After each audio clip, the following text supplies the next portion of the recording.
Well, the banana is the first cultivated fruit.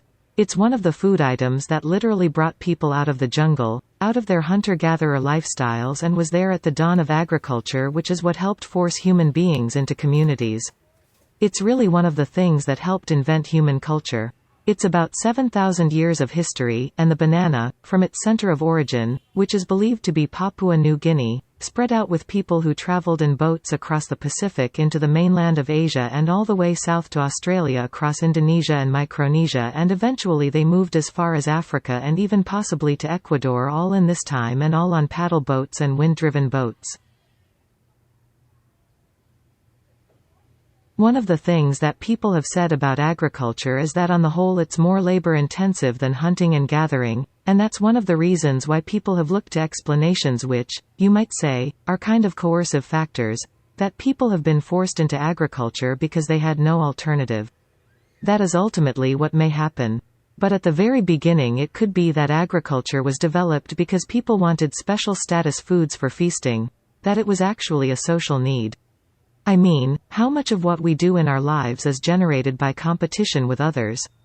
And a lot of that is powered by desire for new things, new statuses, new whatever it might be. Respect, recognition also are important. And in small-scale societies a lot of those sorts of factors are generated by the ability to, for instance, throw feasts. One possibility is that some of these foods that were being grown were actually intended especially as feasting foods. For 4 centuries the Viking declined. The people of the Shetland Islands off the north coast of Scotland continued to sell their goods through the North European Hanseatic League.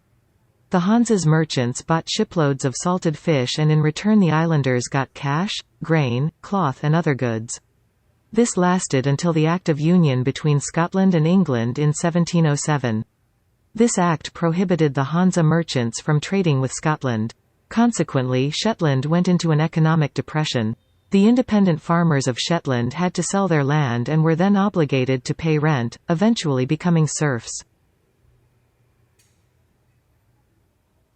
So in a very important tense, memory is the cognitive function that stores knowledge that we've acquired through learning and perception, but also memory is important because memory frees our behavior from being controlled by the present stimulus environment.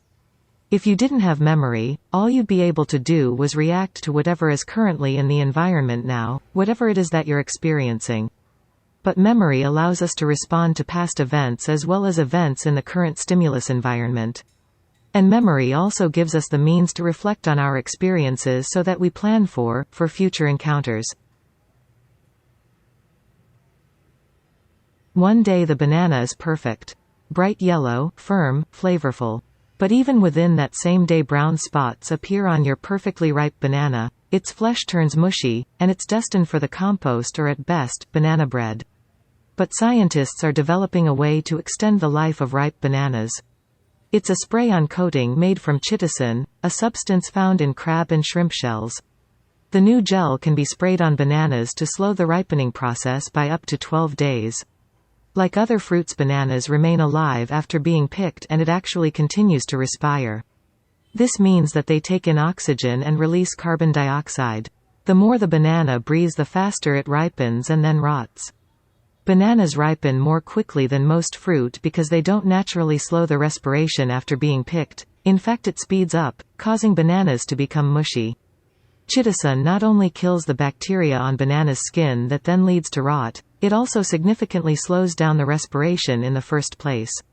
So bananas won't drive you bananas.